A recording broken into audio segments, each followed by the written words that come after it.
Hola, buenos días. Bienvenidas, bienvenidos, bienvenides. Mi nombre es Isabel Toledo y soy coordinadora de la Cátedra Bergman.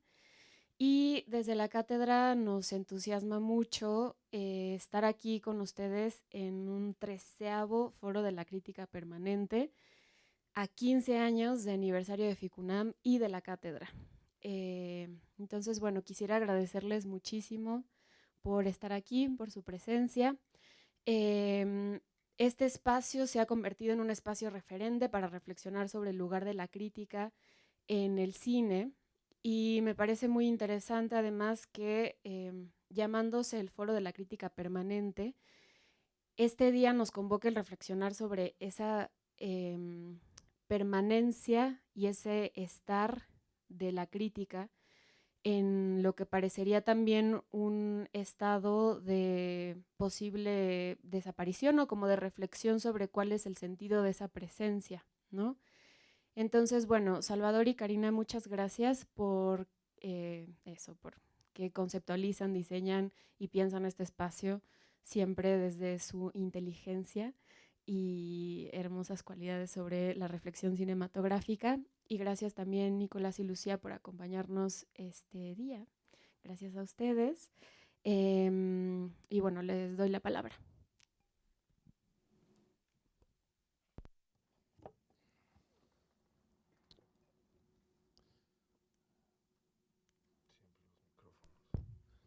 Eh, Hola, ¿qué tal?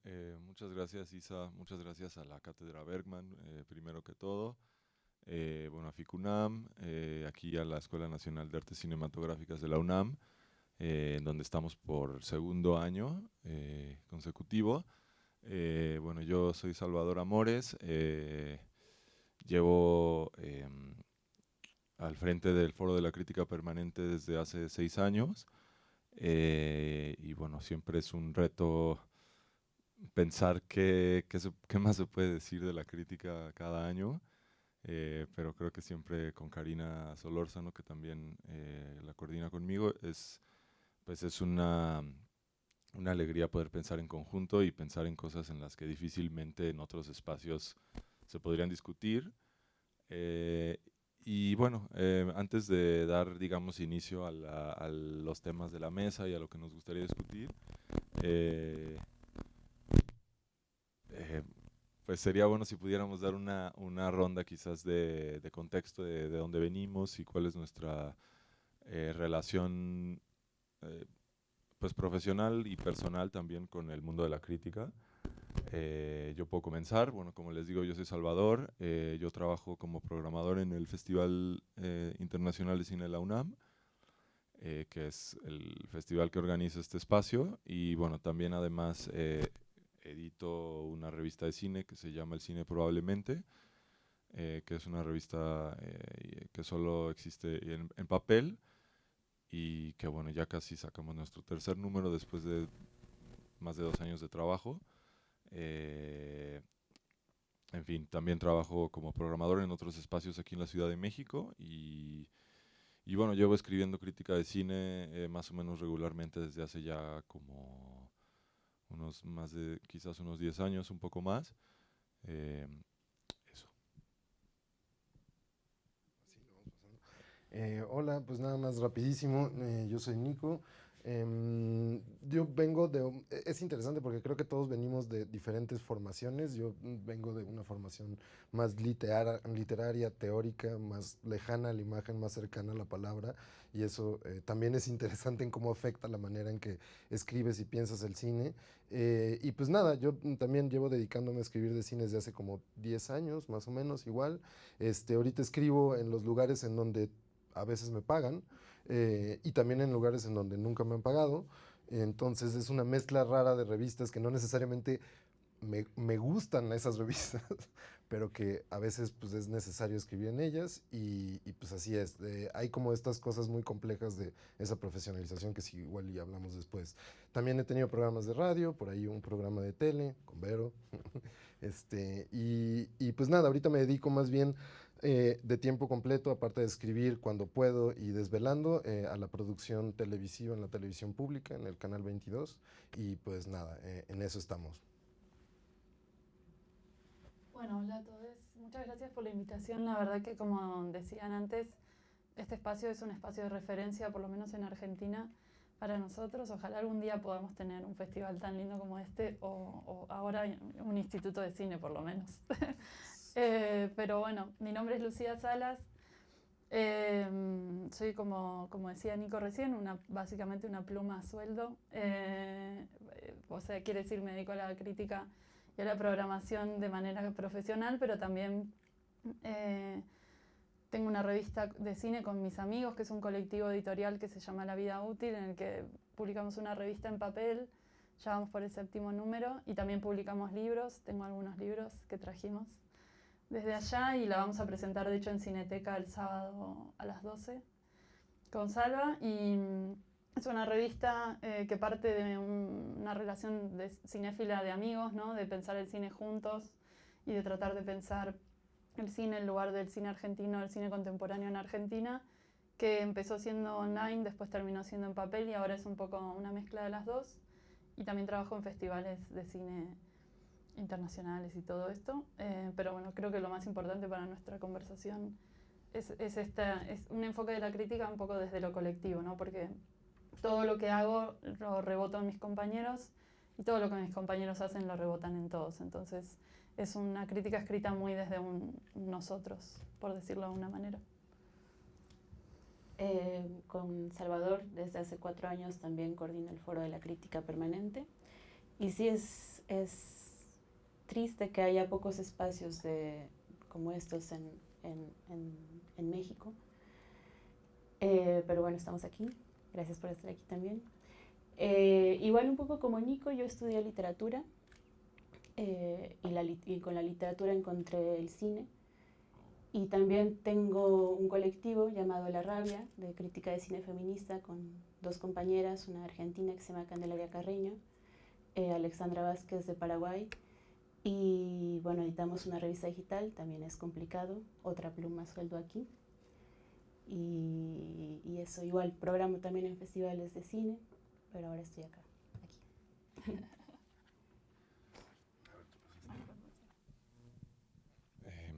Bueno, pues creo que podemos empezar con la mesa, como anunció Isabel, se llama Permanencias desde el campo de la crítica.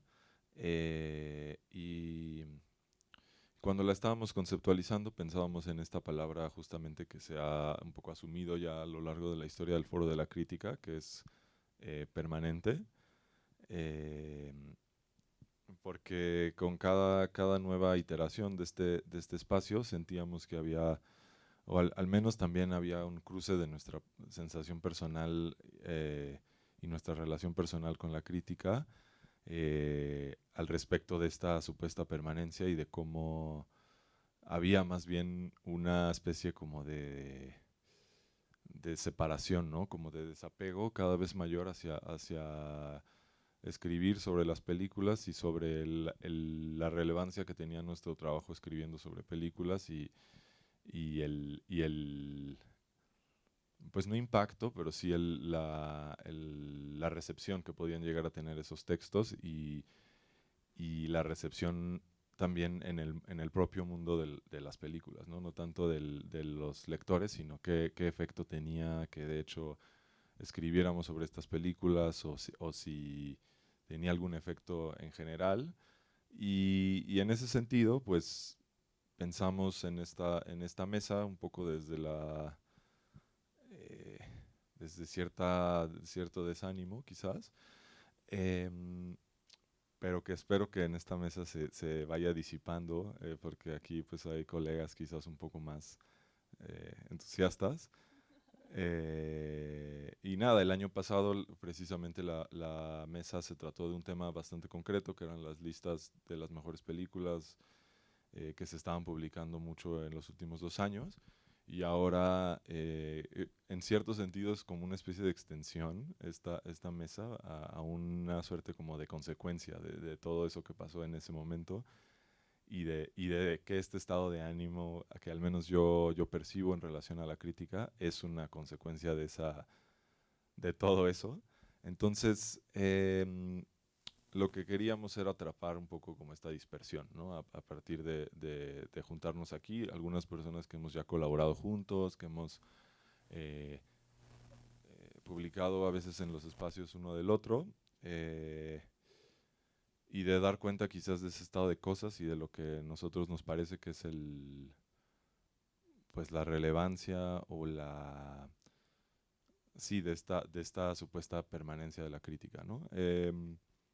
Una de las cosas que me gustaría comenzar a quizás discutir y que adelantábamos en el texto de presentación de la mesa es que lo que parece que es lo único que parece permanente en relación a la crítica es una especie de devaluación constante que ya ni siquiera para mí al menos no pasa por una cuestión tanto ya de la profesionalización o de la institucionalización, sino tal cual de un desplazamiento, ¿no? La crítica está ahí, pero ya está como un poco, ¿cómo se dice? Como un poco esterilizada, un poco en el lugar que alguien le puso, o que digamos la industria o el estado de las cosas en el mundo de la cultura le pusieron. Y a partir de ahí ya no, digamos que parece que ya no tiene mucho movimiento, que ya no tiene mucho efecto, porque hay otros fenómenos en torno a la cultura cinematográfica en el mundo que hoy en día tienen muchísima más relevancia, ¿no? Y que vemos incluso en espacios como el festival, los propios festivales, y que tienen que ver, por ejemplo, con algo que me impresiona mucho es que hoy en día yo escucho que hay más proyectos de exhibición que proyectos de revistas de cine, ¿no? Algo que hace unos años yo creo que era imposible. Sobre todo, claro que tiene mucho que ver con otro tipo de cosas como el acceso, de hecho, a la distribución del cine y una especie como de apertura a que más personas tengan acceso a hacer circular las películas y demás. Pero creo que sí es algo quizás un poco revelador que hoy en día quizás hables con una persona más joven o un grupo de personas más jóvenes y están interesadas más en hacer un proyecto de exhibición de cine que en juntarse a hacer una revista, ¿no? Y en discutir. Claro que hacer un proyecto de exhibición de cine también involucra discutir, pero es un tipo de discusión muy diferente, ¿no? Un tipo de involucramiento con el cine y con las imágenes y con el arte muy distinto, creo yo. Eh, y a partir de eso es solo un ejemplo, ¿no? Los proyectos de exhibición, esta idea como de la curaduría, este como interés tan amplio, al grado de que ya también hay escuelas que enseñan esto, ¿no? Cursos, demás. Eh, y que este fenómeno, entre muchos otros, como podemos también mencionar, también un nuevo interés como por la restauración del cine, todas estas como nuevas áreas que de alguna manera se abrieron y que parecían que antes eran cosa de especialistas nada más, pues desplazaron un poco la crítica, ¿no? Por muchas razones, ¿no? Por una razón quizás puramente económica, porque obviamente pues los proyectos de exhibición sí generan dinero y la crítica no. Pero creo que hay algo más todavía de fondo de cómo nos involucramos con las películas hoy en día y con escribir sobre películas más allá de la subsistencia material y de nuestra relación con eso, ¿no? Entonces, en ese sentido, yo quería hablar un poco de este desplazamiento, ¿no? De cómo lo ven ustedes en algún intercambio previo que teníamos, pues ya están un poco en desacuerdo conmigo, pero pues nada, quería escuchar un poco de eso y cómo lo viven ustedes también en su práctica de escritura y profesional también. Sabes que mientras te escuchaba pensaba algo que no hablamos previamente, que es que en realidad yo estuve muchos años viviendo fuera de Argentina, como 7 años, y volví en septiembre del año pasado.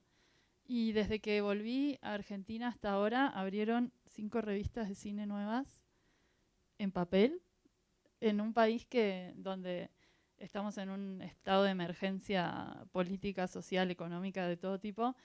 El cine ni hablar, pero más allá del cine, la vida está completamente devaluada, no solo tiene que ver con la crítica, y sin embargo, desde llegué y había una revista que se llama No Divaguen, que es una revista en papel que es como un fanzine, que en un año sacó 7 números, que son unos chicos muy jovencitos, una revista que mutó mucho a lo largo del año que hace que escriben, una revista que se llama Los años 20, que un poco trata de pensar el cine en el contexto también de otras artes y pensarlo en el contexto de la década del 20, ¿no? Estos nuevos años 20, y también son muy jóvenes. Una revista que se llama Tita, que está ligada a un grupo que se llama Morina, que a ellos no los conozco tanto, pero sé que también están trabajando todo el tiempo en hacer nuevos números. La ENERC, los estudiantes de la ENERC sacaron la revista En Otro Orden, que sacó su primer número hace un par de meses, también pensando en el cine argentino, en la historia del cine argentino y el cine argentino contemporáneo. Y ahora el otro día nosotros tenemos un cineclub medio oculto en la ciudad, con la revista Los lunes pasamos películas, y ahí me enteré que una persona estaba terminando de editar una revista nueva, también de jóvenes, y me sorprende muchísimo. Yo no sé de dónde sale este fenómeno. O sea, en Argentina es cierto que tenemos una cultura de revistas muy grande, una historia del siglo XX en Argentina, la historia de las revistas culturales en Argentina en el siglo XX es inmensa. De hecho, hay una página de internet que se llama IRA, donde pueden encontrar revistas argentinas de literatura, cine, cultura, que están todas online para ver, y van a ver que son cientos de revistas. Y no sé por qué tenemos esta cosa de las revistas, pero en Argentina levantás una piedra y sale una revista de cine. Y no solo, y revistas digitales que ya, como Taipei, con la que colaboramos un montón, Calanda, digamos, hay muchos proyectos editoriales constantemente. Y hace poco estaba leyendo un texto de Víctor Guimaraes para una charla que vamos a tener en Aciertos, que se llama Escribir y programar desde Latinoamérica. Y ahí citaba un texto de Beatriz Arlo, que habla sobre la coyuntura de la crítica literaria y la crítica cultural, ¿no? Y un poco dar la discusión por la crítica literaria y la discusión por el arte latinoamericano, ingresando al espacio del arte y no de la cultura, ¿no? Y bueno, toda una discusión. Y ella ahí habla de cómo las revistas de crítica literaria en Argentina, por lo menos, sentaron las bases para una educación y para una serie de políticas estatales sobre pensar cómo es la relación del Estado con la literatura. Y creo que esa es la relevancia. O sea, ella dice, ¿no? Esta es la relevancia de la crítica literaria. La relevancia de la crítica literaria es pensar la complejidad de nuestra literatura, no solo porque leemos literatura porque es compleja y porque es placentera, sino porque además hay una serie de políticas de Estado que tienen que ver, que se desprenden de ciertas ideas que salen de la crítica. Y yo creo que con el cine pasa lo mismo. Hay una serie de ideas de la crítica de cine y de cómo la crítica de cine piensa, sobre todo en su cine nacional, ¿no? Porque por lo menos nuestro rango de acción a nivel políticas de Estado es el país donde vivimos, ¿no? Bueno, y ni siquiera tanto. Que tienen que ver con pensar cuál es el lugar del cine nacional, cuál es el lugar del cine en lo nacional.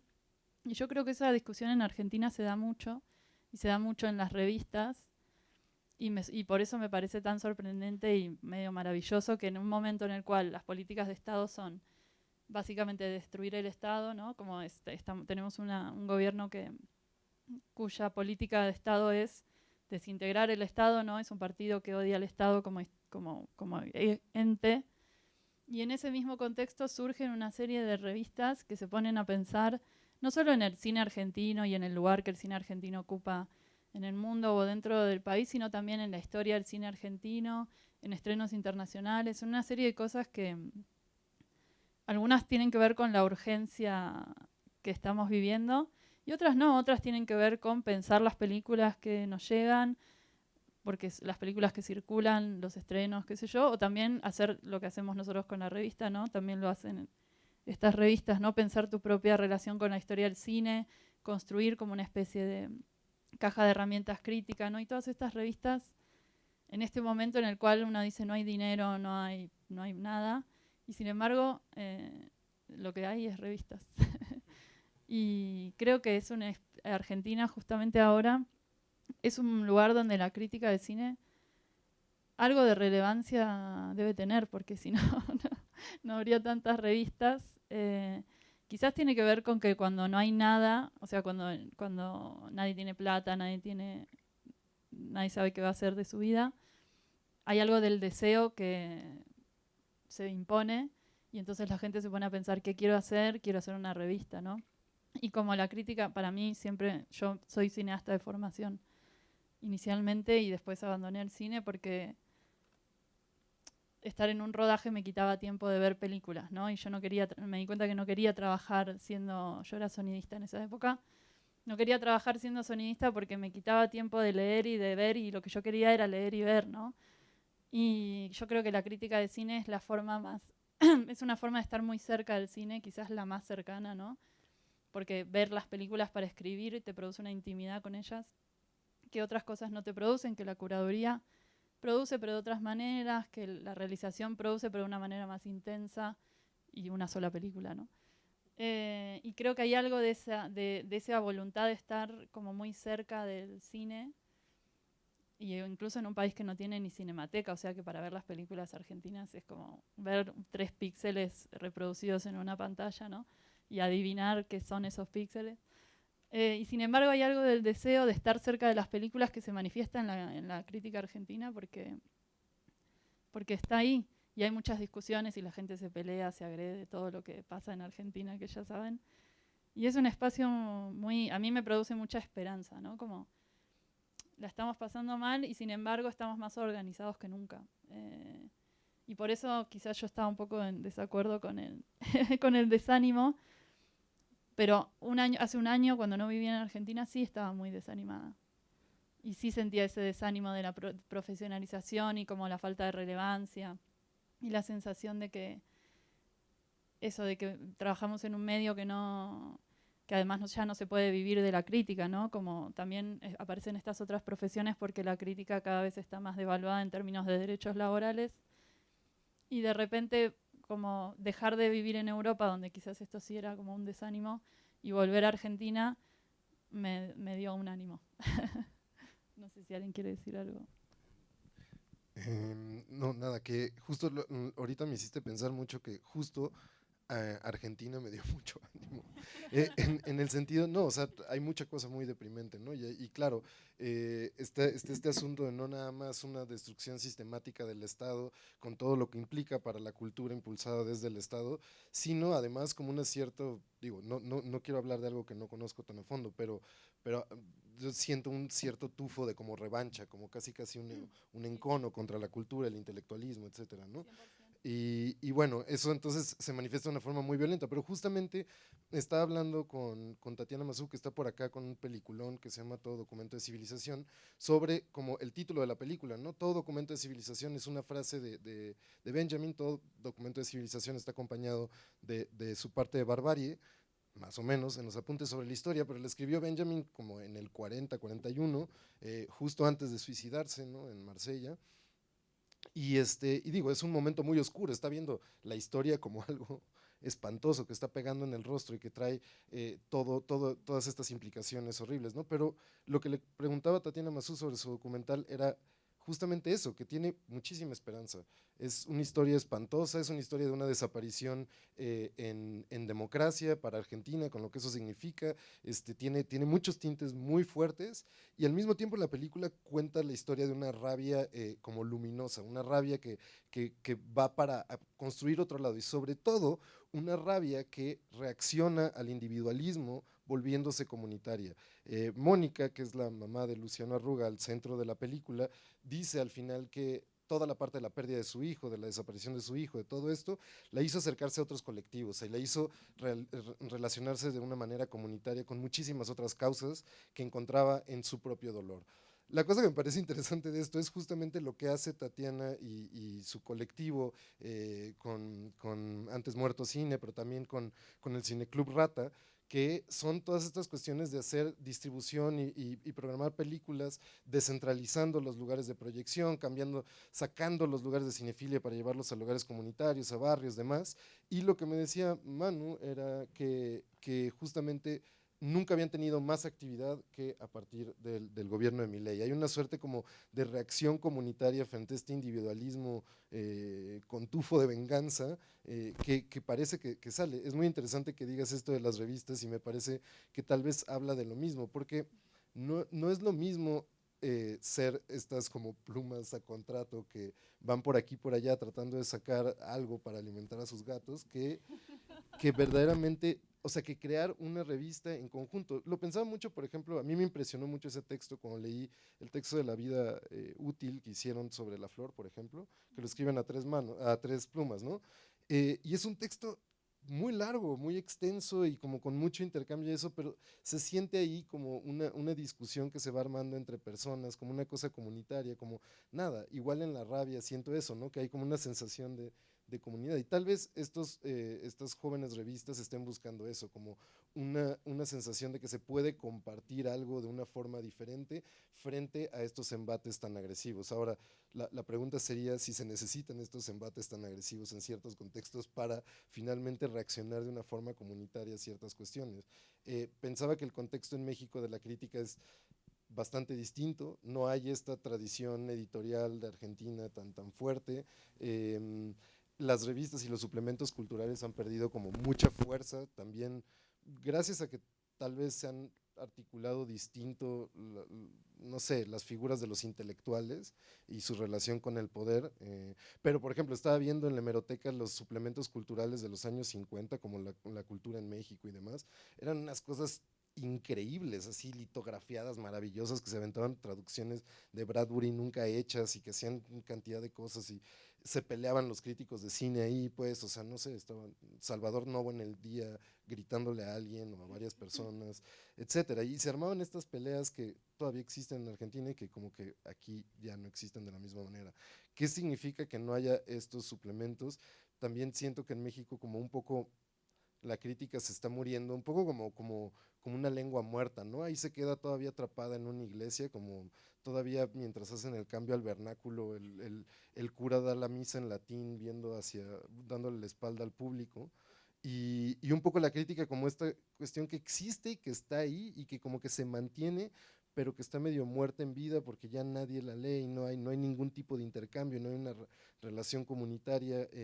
Y nada, creo que era en el primer número de La vida útil, si mal no recuerdo, en la editorial, que hablaban un poco de esta idea de la figura del crítico, como de que las personas ya no buscan una crítica de una película, sino buscan las críticas de un crítico para leer lo que opine sobre cualquier película. Y ese cambio en esa figura que lo vuelve como mucho más individual, que lo separa también de este tipo de colectivos que eran aquí los suplementos culturales, que podrían ser las revistas, o sea, creo que influye mucho en esta como desarticulación de la crítica que sigue existiendo y tal vez vaya a ser permanente, pero también puede estar muerta en vida, ¿no? Sí, eso conecta mucho con lo que platicábamos el año pasado con los cánones y las listas. Hablábamos también de cómo la figura del comisario que cura un programa tiene algo de como si eso sustituyera a la figura del crítico, ¿no? Ajá, y es interesante porque creo que la última pregunta que quedó así flotando en el aire era si las listas podían como sustituir el trabajo de la crítica, por ejemplo, estas listas en Letterboxd o algo así, ¿no? Y creo que aquel año fue muy pesimista, ahora espero que no tanto. Y yo pensaba desde entonces que a lo mejor habría que, bueno, en el contexto de México, claro, como tal vez volver al amateurismo, ¿no? yo hubo una época en la que otra vez así como que pensaba mucho que el trabajo de la crítica tenía que ser un trabajo retribuido, y hablábamos mucho sobre la profesionalización, pero si no hay esos espacios de profesionalización, tal vez habría que volver al amateur y a escribir por la pasión, y a escribir por compartir, y a escribir haciendo el colectivo, y que hace una forma de trabajo que al menos con la rabia hemos sostenido desde hace bastante tiempo, pero que ahorita estamos también en un momento de pausa, justo porque, bueno, en Argentina, Candelaria no puede escribir si no tiene tiempo para trabajar, entonces es tremendo, ¿no? Entonces, ¿cómo sostener la pasión si no hay los medios materiales para sostenerla? Eso por un lado. Y por otro, yo estoy de acuerdo en parte con lo que dice Salva respecto a estos espacios alrededor del cine que no son necesariamente la crítica escrita, pero pienso si hay alguna forma ¿cuál es la palabra que estoy buscando? Trasvestir la crítica en la programación, en la curaduría de un programa muy específico, tal vez no, cómo filtrarla, ¿no? En esos espacios en los que parece que no está. ¿Volvemos con Salva?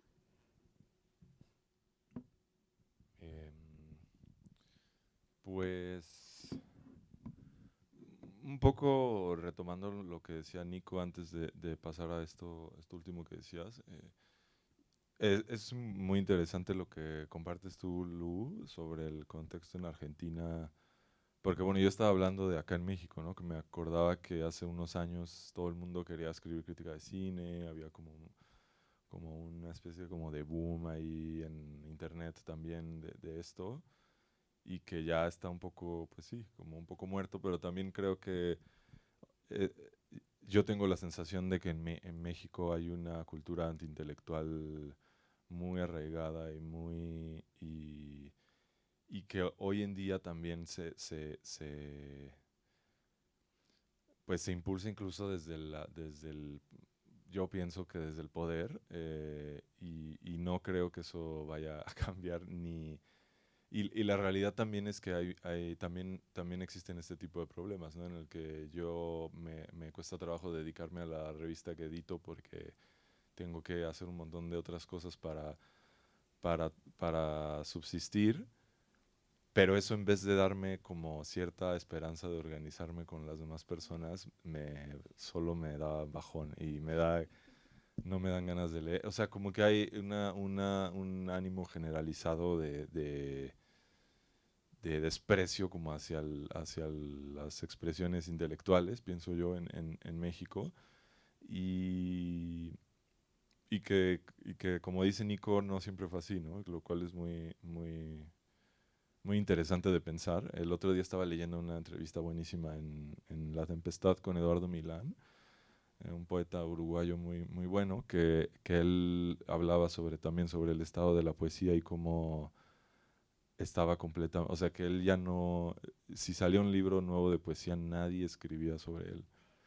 Y era algo que él en México, que es donde él ha publicado la mayoría de sus libros, en el fondo y demás, él decía en México era el único país en donde cuando se publicaba un libro de poesía había reseñas.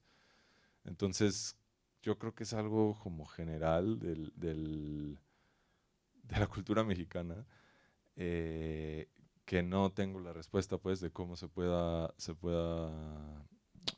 contrarrestar, pero, pero me llama la atención en ese sentido que en espacios de cine, por ejemplo, se tome otro tipo de iniciativas como pensar en justamente la curaduría o esto como una especie de nueva manera de hacer intimidad con el cine, como decía Lucía, o de involucrarse con las imágenes críticamente y demás.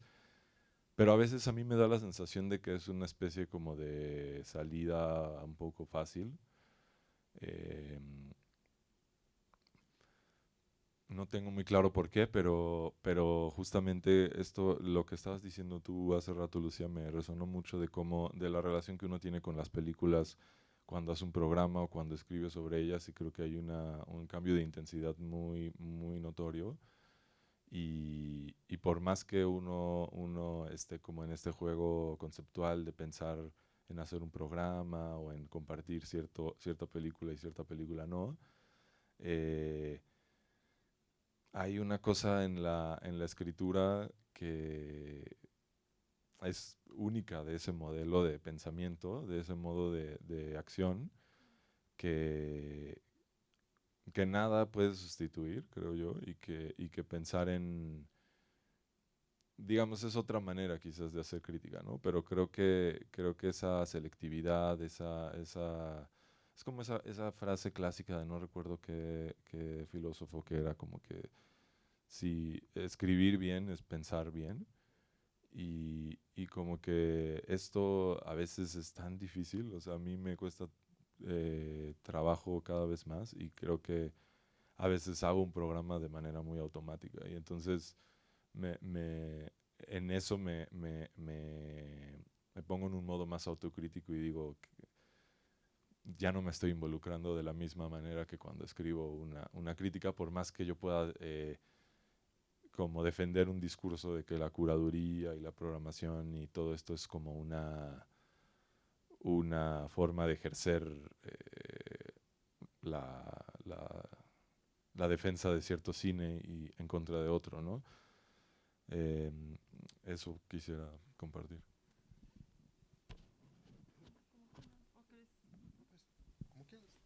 No, o sea, yo ahí sí soy un poco más pesimista. No, la contracara de esto es que obviamente en Argentina por lo menos la gente está trabajando 14 horas por día para sostener una vida que se suponía que eran 8, ¿no? Y ahora son 14 o más. Y eso hace que haya poco tiempo para pensar, para leer, para tener imaginación, básicamente, que es lo necesario, ¿no? Como tener el tiempo y el espacio para imaginar no solo un mundo posible, que ya es como un montón, sino una relación con las cosas, las películas y demás. Y yo creo que como el culto a la personalidad por ahí se trasladó a la curaduría, esto que hablabas antes, Nico, porque todo el mundo ve un panorama oscuro en cuanto a ganarse la vida, ¿no? Sobre todo las generaciones más jóvenes, y daría la sensación de que la curaduría apoya más la subsistencia que la crítica, ¿no? Y ahí yo creo que hay mucha voluntad de salvarse, y por eso priman los nombres propios a la hora de curar, como de decir es más importante el curador y eso es bastante dañino, me parece, para el cine, para la historia del cine. Y esto que decías, Cari, de la historia de volver al amateurismo, para nosotros siempre fue muy importante, ¿no? Como la vida útil es un espacio amateur, en tanto y en cuanto no hay dinero de por medio, o el dinero que tenemos es para imprimir, y todo lo que hacemos es un poco en contra del dinero. Ahí una dice, y bueno, pero después ¿cómo hacemos para vivir? Pero bueno, tanto la revista como el festival que tenemos, que es la Semana Mundial de la Cinefilia, que es un espacio es un festival, una especie de festival de cine de retrospectivas, donde hay gente que trae dobles programas, siempre invitamos cinéfilos, hay un tema, hay dobles programas, hay retrospectivas con el Museo del Cine, con Fernando Martín Peña, ¿no? Colaboraciones con distintos espacios que se encargan de preservar la memoria del cine argentino. Todo eso está hecho desde el amateurismo más pleno, o sea, todo el mundo dona su trabajo, Peña dona sus películas además, el Museo del Cine nos presta todo, el espacio, el Cineclub Municipal nos acoge, y después hay que ganarse la vida por otro lado, y eso cada vez está siendo más complejo en Argentina porque ganarse la vida lleva mucho tiempo. Y yo creo que ahí hay un problema que no tiene que ver con el cine, que tiene que ver con la vida hoy, que es que todo el mundo está pensando cómo hago para sobrevivir, y todos tenemos el mismo problema y todos lo estamos pensando por separado. Y en tanto y en cuanto lo pensemos todos por separado, este problema va a seguir estando. Porque este problema está hecho para que lo pensemos por separado. O sea, que la gente no pueda sostener su propia vida es una estrategia para que la gente no se agrupe, ¿no? Y que la gente no pueda sostener su propia vida es una estrategia para que la gente no piense. Y entonces, si lo pensamos todo el tiempo por separado, hay algo de esa estrategia que está claramente venciendo, ¿no? Es lo mismo que el antiintelectualismo. En Argentina obviamente hay un montón O sea, el gobierno es puramente antiintelectual. Hay algo de haber perdido la batalla cultural que está muy presente, como en la reflexión sobre cómo llegamos hasta acá. Y claramente hay algo del mundo de la cultura que a mucha gente le generó mucho odio, mucho resentimiento, y es algo con lo que nosotros también tenemos que lidiar. Y tenemos que trabajar para... O sea, yo creo que hay un punto de la falta de la relevancia que es una responsabilidad nuestra. Y que somos nosotros los que tenemos que buscar un lenguaje para perder esa falta de relevancia también. O sea, si nosotros trabajamos con las palabras, hay algo del uso de las palabras que nos tiene que interpelar en términos de tratar de hablar con otros. Y te iba a decir otra cosa. Bueno, nosotros hablando de esta organización, ¿no? De que como todos los amigos le falta el dinero, le falta el trabajo y hay que empezar a organizarse de maneras como más comunitarias para sostenerse. El año pasado la mayoría de nosotros participó en una cosa que se llamó Contracampo, que fue como una acción política y una muestra de cine argentino que sucedió durante el Festival de Mar del Plata, porque había un montón de cineastas, críticos, trabajadores del cine en general, que no, como el Instituto de Cine en Argentina está intervenido por el gobierno actual, y el Festival de Mar del Plata, que es el festival de cine más grande de Argentina, es un festival clase A, que hay muy pocos en el mundo y que es un espacio muy como importante para el cine latinoamericano también y demás, y ese festival está intervenido también por el gobierno porque pertenece al Instituto de Cine. Y mucha gente no quería mandar ahí sus películas porque se sentían extraños ante esta como doble moral de estar en contra del gobierno pero participar del festival o de circular por esos espacios, tenerse que sacar fotos con gente con la que no querían asociarse. Bueno, una serie de razones.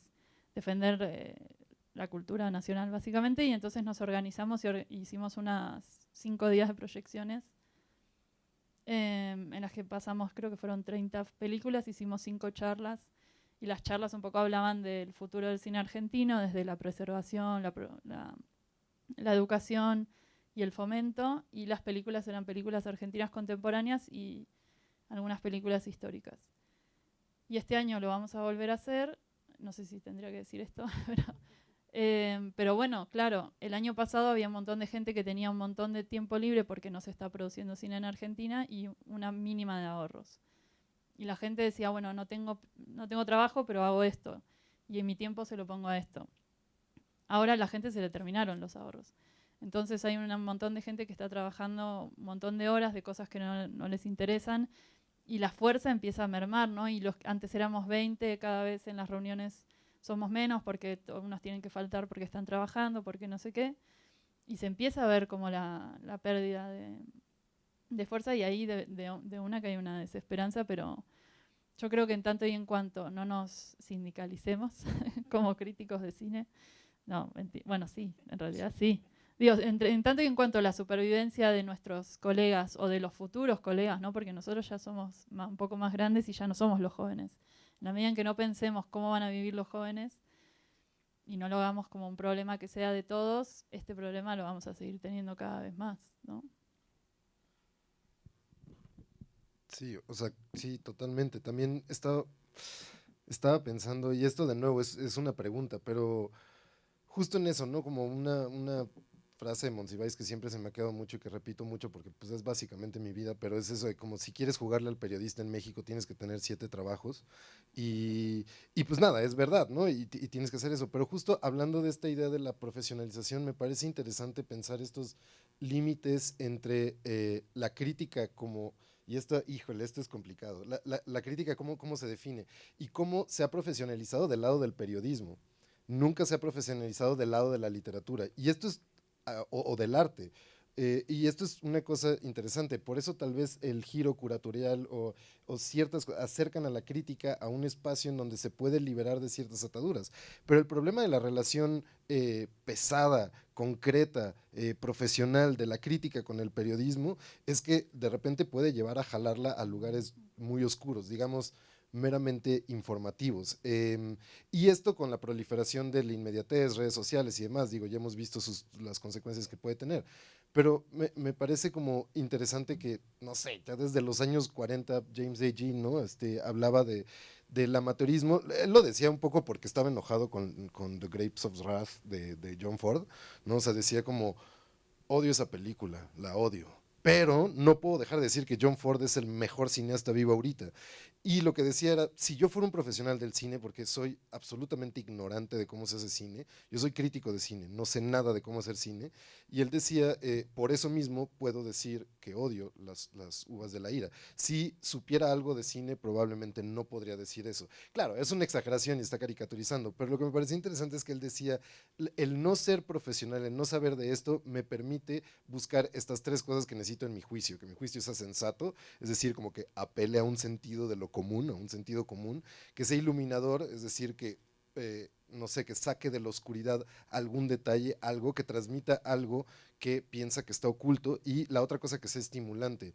Y esta última parte era algo que les había mencionado como antes, que me parece muy interesante, esta capacidad literaria de la crítica, que es volver a recrear imágenes. Cuando estás leyendo una crítica no estás viendo una película, es un momento en donde definitivamente estás haciendo una cosa o la otra. Y al mismo tiempo cuando estás leyendo una crítica tienes que volver a regresar esas imágenes para darle sentido al argumento que se está estableciendo ahí. Entonces no hay forma, más bien, hay formas muy precisas y muy interesantes en que la crítica de cine es ekfrástica, es decir, que habla de una imagen, se está en movimiento a través de las palabras y que estimula el regreso de esa imagen como una nueva proyección de eso. Y nada, me parece muy interesante que en tiempos totalmente logocéntricos, como, o sea, la primera éfrasis es, bueno, la primera éfrasis académica es en la poesía antigua griega, ¿no? En Homero, en la Ilíada, en el canto 18, que está la descripción del escudo de Aquiles. Pero esta descripción es increíble, o sea, vayan a leerla, porque dura son como 7 páginas de descripción en donde hay como mancebos corriendo felices, comiendo uvas, de repente sale un león y se come un toro, y luego cazan un buey y se lo comen, y luego hay unas ninfas, y luego hay una pelea, y luego hay un baile, y luego hay un concurso. Y dices, ¿cómo puede caber todo eso en un escudo? Pues porque el escudo de Aquiles era una pantalla de cine antes de ser como una imagen fija. Y eso es como muy, muy interesante el pensamiento de que como había una preeminencia de lo verbal sobre la imagen en un asunto cultural griego antiguo, la descripción podía ir muchísimo más allá de la imagen fija y entonces se representaba la imagen fija como una narración siempre en movimiento. Y de nuevo, nada más para dejar esta idea de qué, qué relación tendría o podría tener la crítica, no con una institución literaria, no con una institución artística, pero crear su espacio en donde esté libre para producir imágenes con la palabra, para relacionarse más directamente con las imágenes, también libre de la profesionalización que significa el periodismo y de esta relación tan, pues sí, tan fea con, digamos, lo informativo, lo puramente informativo. No sé, como una idea.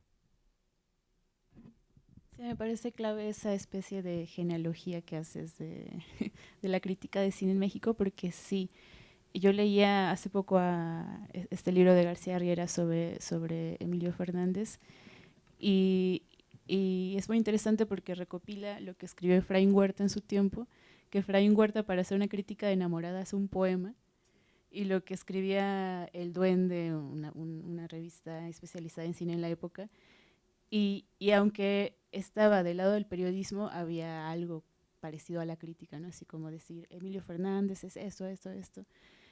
Y no sé qué pasó ahí, se perdió. Yo creo que tiene que ver un poco también con esta idea de la autoría. Por ahí, no sé, como la generación del nuevo siglo, de Salvador Elizondo y todos ellos, como que Elizondo dejó de escribir tanto cine para hacer cine, y él participó en esta generación de la revista Nuevo Cine, donde todos ya eran de repente autores, ¿no? Entonces, ¿qué era ser un autor? Ya no era hablar con las películas o acompañar las películas, sino de repente la figura de la autoridad, ¿no? Y eso dio pie a, no sé, para mí, a esta generación de los 70s que automáticamente se nombró como autor, nada más por profesionalizarse en el cine, ¿no? Por estudiar cine. Y es muy interesante que yo creo que eso lo seguimos arrastrando en nuestros días. O sea, ahora escribir sobre cine es tener esa autoridad para decir algo sobre una película y no tanto acompañarla. Entonces, no sé, yo pensaba en esto, de cómo filtrarlo en la curaduría, pensando en las hojas de sala de las cinematecas, pensando incluso en los textos que uno escribe en Letterboxd, ¿no? Sin ninguna finalidad de tener una retribución económica a cambio, sino nada más por el hecho de un ejercicio de memoria, un ejercicio de sacar algo. Y ahora, más que el año pasado, estoy en defensa de esto, porque me parece importante, porque yo misma he aprendido un montón de crítica de cine leyendo a gente que no es profesional, pero lo otro, ¿no? Lo importante, cómo mantener eso.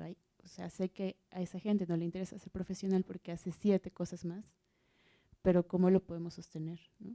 Entonces creo que regresamos al punto donde estábamos con Salva, pero abonando esto de la autoría en el cine mexicano. Y ayer platicaba con unos amigos que hacen cine, platicábamos de cómo se enseña cine en las escuelas y me decían que les enseñan cine como con presupuestos, pensando en presupuestos del cine de Estados Unidos. Y les decía, bueno, es que el cine en México siempre ha sido de bajo presupuesto considerando los presupuestos de Estados Unidos, ¿no? Entonces, es algo que no nada más está en la forma en la que pensamos en el cine, sino también cómo hacemos cine. Entonces, es un círculo ahí vicioso, creo.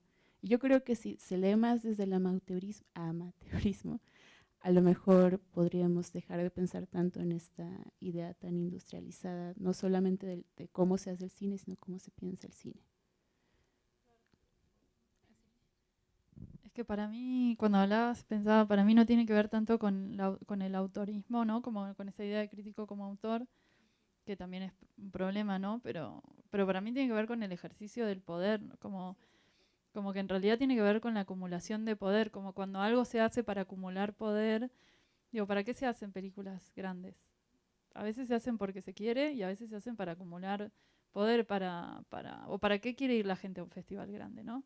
Y porque un festival grande te da la visibilidad que te permite, eh, que te da el poder que te permite juntar más dinero para hacer más películas, ¿no? Y como que hay algo de la voluntad de poder que es lo que mata la cosa para mí, porque después, qué sé yo, si uno piensa el autorismo más desde un lado un poco, reclamando esa palabra para otro espacio, más para el lado de, no sé, quiere tener un estilo, quiere como, hay algo de construir una voz, ¿no? Y construir una voz que tenga una historia, que tenga una genealogía incluso con ella misma y demás, es una cosa, pero cuando tiene que ver con ese placer que se ve mucho de que la palabra valga, y ejercer poder con esa palabra, para mí ahí se pone más como feo el tema, ¿no? Y por ahí, cuando hablábamos antes de la pérdida de relevancia y discutíamos en nuestras conversaciones previas, a mí lo que me asustaba un poco de esta discusión era, pero entonces, ¿qué es lo que estamos lamentando? La pérdida del ejercicio del poder, porque si es eso, ahí sí estoy en contra, digamos. Porque en todo caso el poder que tiene la crítica siempre debería desintegrarse o repartirse. O que venga alguien y confronte, ¿no? Con eso. Sí, no, nada más para decir una cosilla. Sí, claro, y evidentemente es esa otra cosa, o sea, no, la crítica no puede ser ajena a su propia crítica, como en algún momento pensaron, no sé, los antropólogos, hacer antropología de la antropología, porque no había forma de como pensar que esto está encima de algo, y eso creo, por supuesto, discursos de poder. Y también creo que es importante justo lo que decías, o sea, la idea de la agencia de lo crítico, mucho más allá de una institución o de un espacio propio que se puede encontrar en este lugar tan peculiar que es la crítica, que todavía, o sea, que es una institución y tiene como su idea y sus vanguardias y tiene, no sé, su historia, lo que sea, y al mismo tiempo es bastante impreciso y al mismo tiempo muchas veces se vuelve como ajeno a lo crítico mismo. Y por supuesto, o sea, que se tiene que ejercer esta idea de lo crítico un poco como, pues nada, como decía Barthes de la semiótica, que no puede ser, cuando llegó a la cátedra de semiótica, decía, la idea de una cátedra, de como una silla en donde se queda fija, es totalmente estúpida hablando de semiótica, porque no, o sea, está en los símbolos, están en todas partes. Igual, o sea, la percepción crítica puede ir a muchísimos más lados, y claro, también esto, que es un riesgo que tú decías y que también me preocupa un poco, no, o sea, sí, claro, los instrumentos discursivos de poder que son bastante fuertes, pero también lo impreciso que pueden ser estas discusiones en el sentido de a dónde llegas o de qué sirve. Claro, la idea de un foro es sumamente interesante, pero de todas maneras seguimos haciendo las mismas cosas. O sea, hay gente sentada aquí con micrófonos y otras que no tienen, y no, hay un estrado y hay un escenario a la italiana como una figura particular del poder hegemónico pequeño burgués desde el siglo XVIII. Y nada, o sea, también es interesante preguntarse eso, como qué se crea, qué se puede generar de estos espacios, cómo se pueden hacer nuevas cosas, cómo pueden haber otros lazos de lo amateur en otros lugares, cómo se pueden aprovechar cierto tipo, no nada más, o sea, no son tecnologías, digamos, cierto tipo de espacios de contacto y cierto tipos de espacio de contagio de otras ideas respecto al placer de escribir y pensar en conjunto. Nada más una última cosa, pero, por ejemplo, a mí me parece, y yo sé que esto suena muy estúpido tal vez y tal vez muy superficial, pero me parece muy raro los premios de periodismo. Como hay alguien que investiga, hablo de crítica, hablo de alguien está haciendo periodismo de investigación y entiendo, de nuevo, es formar una voz y premiarla por cierta cosa, pero de repente hace una investigación muy fuerte en donde va y extractiviza algo de personas y saca algo y va y cuenta una historia terrible y luego se sube a un estrado sola, a recoger un premio que le da dinero y le da más poder discursivo para seguir haciendo eso y seguir haciendo eso. Y claro, esto se ha puesto en jaque en muchas cosas, pero, por ejemplo, esta idea de hacer un gran reportaje de investigación y firmarlo anónimo, como no ponerle un nombre, dejar que la historia importa más que el nombre del periodista que la hizo, que el estilo del periodista que la hizo. Y claro, eso plantea muchísimos otros problemas, nada más para dejarlo ahí de que justamente es eso, cómo se pueden desarticular estos vínculos de poder, al mismo tiempo cultivando el placer del estilo, si quieres, o ¿no? del cotorreo comunitario, pero cómo se puede, derrumbar estas ideas de una premiación en sí, que llevan al punto máximo que es Cannes, ¿no? Tienes tu acreditación de crítico según colores, ¿no? O sea, si eres Roger Cosa estás aquí, ¿no? Si eres así y así. Y luego, bueno, tal vez Roger no, pero ¿quién será? David Ehrlich, ¿no? Entonces David Ehrlich está acá y luego pues ya al final pues te ponen como un color ahí todo raro y te mandan a los gallineros. No, claro, ¿para qué ir? Exacto, sí, por eso, pero lo que me parece ridículo es esta institución jerárquica de como la crítica en ese lugar, exacto, y que todavía hay peleas por ir, ¿no? O sea, como por ganar un espacio en ese lugar tan, bueno, nada, tan jerárquico.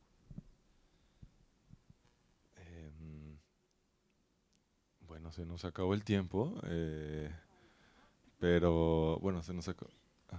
Adelante, Sí, Isa. igual, o sea, pienso que es una linda provocación como para dislocar este dispositivo hegemónico de ustedes hablando allá y nosotros expectando acá, como abrir el espacio de, pues sí, como de compartición de saberes, más que pensar como preguntas hacia allá, o tirar preguntas, pero más hacia el colectivo que hacia allá, diría yo, ¿no? Alguien que quiera compartir.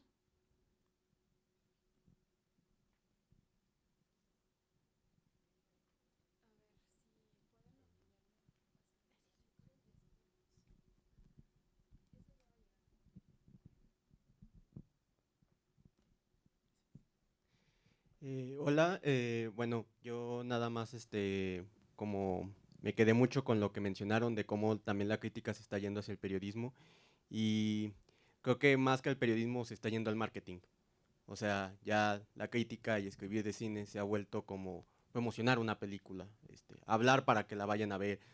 Más que nada de algo informativo se ha vuelto recomendación, se ha vuelto el must see de festival, must see de la temporada. Entonces, en parte creo que también es algo que desanima a muchos. Por ejemplo, pues ven que la crítica se va hacia el periodismo, se meten en estos medios, te metes al medio y de repente tienen una línea editorial. Quieren que veas esta película, no esta película. Quieren que vayas a ver esta cosa a la premiere y que escribas bien, porque si no, ya no te invitan a la siguiente premiere, ya no te invitan a la otra función de prensa, ya no hay, afectas al medio. Entonces es como de, hay una línea que tienes que seguir, hay unos requerimientos que quieren que pongas en la crítica, hay una extensión que te piden, inclusive hay revistas que tienen tiempo de lectura. número de párrafos y que hay hasta ciertos requerimientos que te piden en cuanto a forma.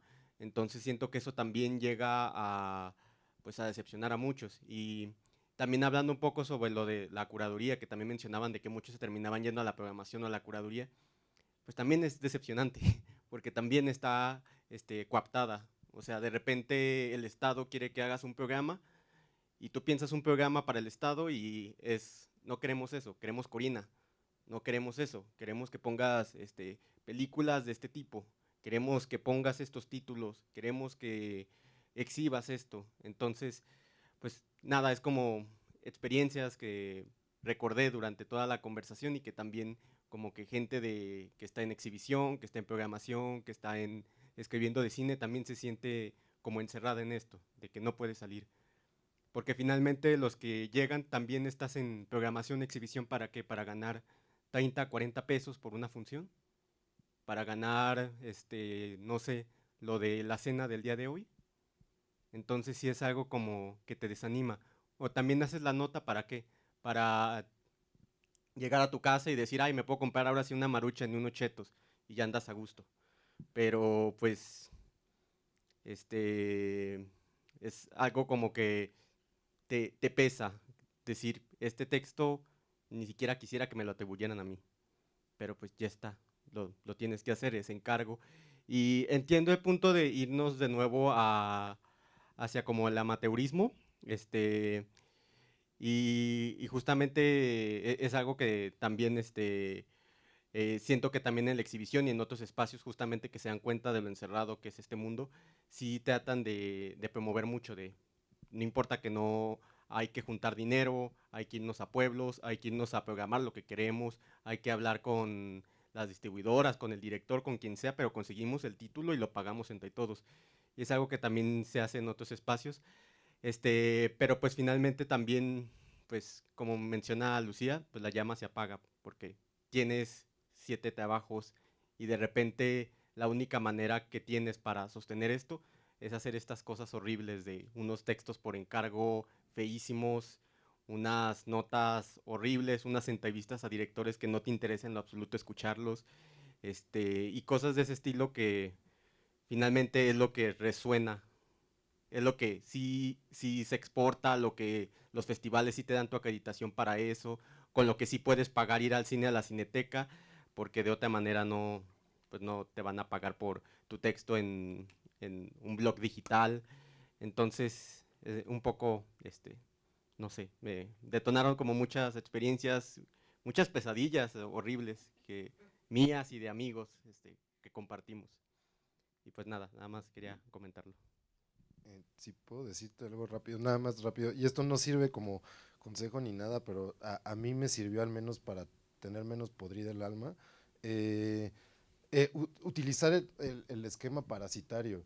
Es decir, si te pagan en algún lugar por hacer como reseñas horribles, juega al pastiche, haz un estilo y publica esas cosas de lo más rápido posible, que te tomen menos tiempo, vuélvete bueno siendo rápido y que te dé tiempo para escribir otras cosas tuyas, y sé parásito, o sea, vas con eso a ver películas que normalmente no tendrías acceso, te alcanza con eso para pagar otra película y ya, luego puedes hacer tu texto propio, pues. Pero a mí me sirvió mucho como cuando, pues nada, no me pagaban nada por hacer eso y era una bronca y tenía que sacar notas en lugares que no me gustaba y era horrible y lo sufría espantoso. Ajá, hacer eso, como aprender a escribir rápido lo feo para tener tiempo de escribir bonito lo mío. Y ya, o sea, al menos era mi lógica. Y hay banda que ahorita, por ejemplo, está haciendo cine parásito, ¿no? Como trabaja para organizaciones del Estado y o sea, los mandan a lugares, ¿no? A reservas biológicas y eso, y ahí ellos sacan sus cámaras y graban, y entonces utilizan como la producción de a dónde los mandan para sacar sus propias cosas, como Pablo Cruz, que es un poco lo que hace. Bueno, nada más. La alienación es tremenda. Yo venía muy alienada últimamente por esto que decís vos, ¿no? Como estar haciendo 1000 trabajos, de una sensación de tener una relación fea con lo que se hace, ¿no? Vivir de lo que te gusta y de repente esto no es lo que me gusta. Estoy haciendo todas cosas que no me gustan. Otra cosa que yo empecé a hacer para desalienarme un poco fue como incluso lo más feo. Igual la verdad que, no, qué sé yo, tampoco nos toca hacer cosas feas, ¿no? Pero como tratar de aprender algo, ¿no? Como para citarlo en términos de decir como, bueno, voy a hacer esto que no tengo ganas de hacerlo, no me gusta, pero voy a aprovechar que tengo que hacer esto y me van a pagar para leer esta cosa porque lo voy a conectar con esta cosa que tengo ganas de leer, ¿no? Como de robarle tiempo al trabajo para... O voy a ver esta otra película y que sí tengo ganas de ver y que no tengo tiempo de verla en mi tiempo libre, pero como la voy a meter en este texto y entonces como que le vas ganando terreno a lo... Eso, como, es como la gente que va al trabajo y trata de no trabajar, básicamente, que es lo mejor que se puede hacer, ¿no? En una oficina, tratar de trabajar lo menos posible, y usar ese dinero como para otra cosa. ¿Alguien más quiere?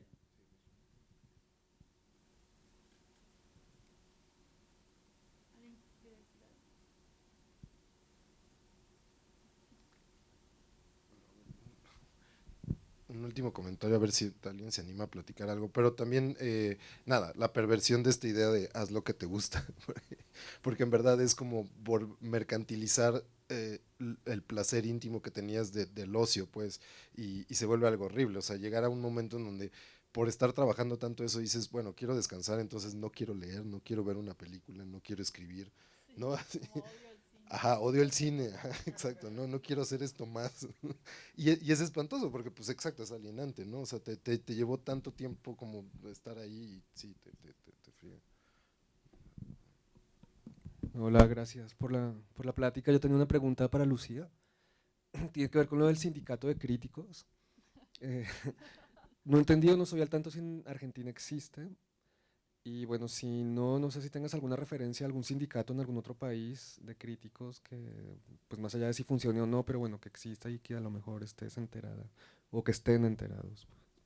No, en Argentina hay una asociación de cronistas y hay unas, ¿no? Como las asociaciones de todo tipo, hay unas como escalas salariales. Obviamente los críticos de cine jóvenes, y yo no soy tan joven ya, ninguno estamos en esa asociación, es como una asociación de otra generación quizás, o de esto que tiene a veces que ver con los críticos periodísticos. Yo no, o sea, creo que ahora estamos tan en estado de emergencia que tiro la toalla con este tema, pero sí creo, alguna vez intenté hacer una sindicalizarse. Hay algunas experiencias que estamos intercambiando con varias personas, por ejemplo, sé que en Rata hay, que es un colectivo que hablabas recién, Nico, al que pertenecen Tatiana Mazú, Manuel Embalse y otros, que están empezando a pensar como en algunas cuestiones de gremializarse, por ahí más desde estas formas, porque nosotros tenemos unas vidas que pertenecen al cine, pero de maneras muy mixtas, ¿no? Como que sos programador, sos crítico, algunos son cineastas, docentes, y cómo sindicalizarse o gremializarse cuando las actividades no son las de la industria, ¿no? No es vender una nota. Yo creo que lo que tenemos que pensar en este momento es, la vida cambió por muchas razones, cambió con internet, cambió con la pandemia, y como las experiencias de sindicalización tienen que ser como más cercanas a los trabajadores independientes, a los sindicatos de trabajadores autónomos o de monotributistas sería en Argentina, como, y encontrar eso, todos esos trabajadores que trabajan en su casa facturando, o sea, que no pertenecen a una institución o a una empresa o algo, y que por lo tanto no tienen como un otro con quien, no tienen alguien a quien hacerle la huelga, ¿no? Porque ¿a quién le voy a hacer la huelga, no? Como a mis amigos, o sea, yo trabajo, no sé, en la Semana de la Crítica de Berlín, que en realidad son unos amigos que se juntaron y sacaron un fondo, y digo que cuando trabajas así es muy difícil pensar cómo mejoramos las condiciones de trabajo, como cuando somos también nosotros los que tenemos que encontrar las maneras de gestionarlas. Pero estaría bueno como pensar distintas, aunque sea escalas salariales, formas de organización, formas de protección, para que todos nosotros que trabajamos como eso, facturándole, o sea, yo no tengo un jefe, si me enfermo, que me ha pasado, tener situaciones de salud, no sé, tener que parar un mes porque estás mal de salud y tenés que parar. Y no tenés seguro de enfermedad porque sos un trabajador independiente. Las notas, o sea, trabajar igual, no sé, salir de un quirófano y a la otra semana entregar, o esa semana entregar un texto, ¿no? Porque no te queda mucho resto, digamos, los textos hay que entregarlos igual, las películas hay que verlas igual, cuando se acumula el trabajo se te acumula a vos, no se le acumula a la fábrica, el trabajo atrasado. Que igual es mucho más dura la condición de trabajo en una fábrica, ¿no? Pero quiero decir, cuando uno es trabajador independiente siempre se jode una, ¿no? Y no tiene un otro con quien rebotar. Entonces yo creo que ahí habría que gremializarse, no solo entre, o sea, ya los críticos solos por esta pérdida de relevancia, que en realidad sí es real en términos salariales. Yo creo que si se organizan los críticos solos no tiene un efecto. Pero si nos organizáramos con los curadores, con los cineastas independientes, con los trabajadores artísticos en general, los trabajadores de la cultura, que todos los trabajadores de la cultura tienen este problema, ahí ya sería otro cantar, ¿no?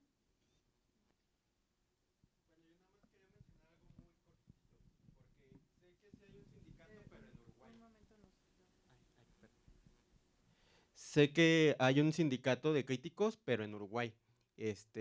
Bueno, una de mis mentoras formaba parte del sindicato y me explicó un poquito de cómo funcionaba. Sonaba horrible, pero pues al parecer allá tenían un sindicato de críticos. De lo que ella me comentó, que eran muy poquitos críticos en Uruguay. De por sí Uruguay es un país pequeño, pero que era muy poquita gente que se dedicaba a escribir de cine y que pues nada, que se pasaban screeners, que iban a festivales y se rolaban las acreditaciones, que también uno lo mandaban a Cannes, uno votaba de repente los Golden Globes, otro lo mandaban a Venecia y así se la vivían. Pero que también era muy mínimo, que ellos se pasaban como también trabajillos de ahí de una nota que ocupan para una revista, para un texto de gobierno, para algo así. Y por lo que oí, o sea, estaba como esa comunidad ya muy bien establecida, que la mayoría eran como ya críticos de muchísimos años, de periódico, y uno que otro que era reciente, pero que sí, que era un círculo bastante cerradillo. Y bueno, nada más quería comentar esa situación y también la otra, a lo mejor pues antes de pensar en un gremio o sindicalizarnos, como mapearnos, saber quiénes existimos, en dónde estamos, de dónde escribimos, porque a veces pensamos en la crítica y pensamos, esta persona en Ciudad de México, y esta otra en Ciudad de México, y esta otra en Ciudad de México, y esta otra, bueno, esta está en el Estado de México, pero escribe y se va a la Cineteca en la Ciudad de México. Entonces también como mapearnos, por ejemplo, como lo que hacen los exhibidores con Cedecine, que Cedecine tiene su comunidad y ubican a muchísimos espacios en todo el país, que de repente que es en una comunidad así chiquitita en Baja California Sur, ubica al cineclub que está en Yucatán o que está en Veracruz o que exhiben en una cafetería en la parte de arriba en un pueblito indígena en Oaxaca. Entonces como que también mapearnos y saber en dónde estamos, qué estamos haciendo, qué escribimos, dónde escribimos, como crear este espacio primero de comunidad donde nos ubiquemos y finalmente ya dar el paso de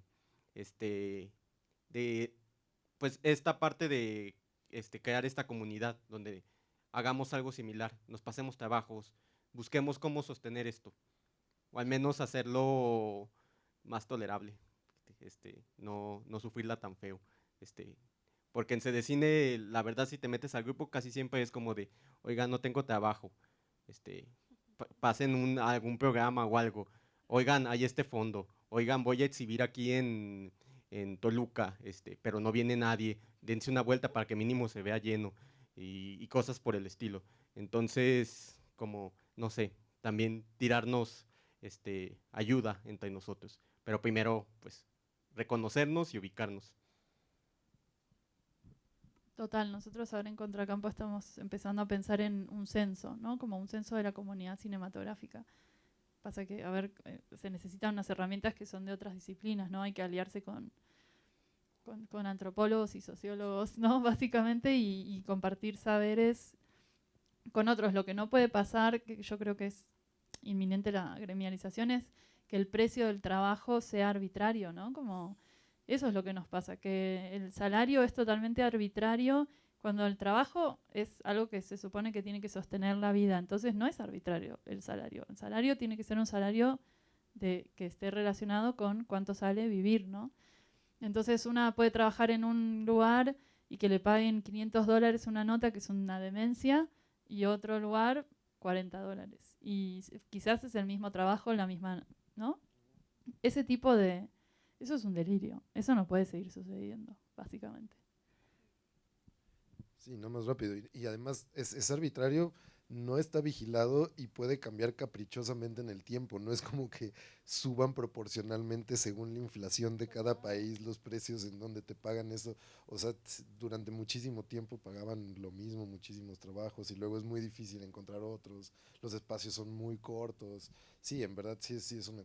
Y bueno, de la otra cosa que decías nada más rápidamente, pero también quedarnos en eso, que es algo que he discutido mucho con Cari, esta parte de los críticos que no leen a otros críticos, y eso es complicado. O sea, entiendo, hay argumentos y hay gente que dice, no, como mi juicio es puro y no quiero que se manche con el juicio de nadie, pues, va, órale, sobres mi compadre, pero, pero sí creo que es importante, o sea, no nada más para eso, para saber quién está escribiendo, qué están escribiendo, qué se puede compartir, qué gustos afines, qué estilos te interesan, qué se está viendo en otros lados, cómo se está recibiendo en otros lados, etcétera. O sea, creo que es esencial, es sumamente importante. Y también para pensar una crítica de la crítica, cómo puedes hacerla si no se lee o si ni siquiera sabemos quién está haciendo qué. Sí, eso fundamental, tienes toda la razón.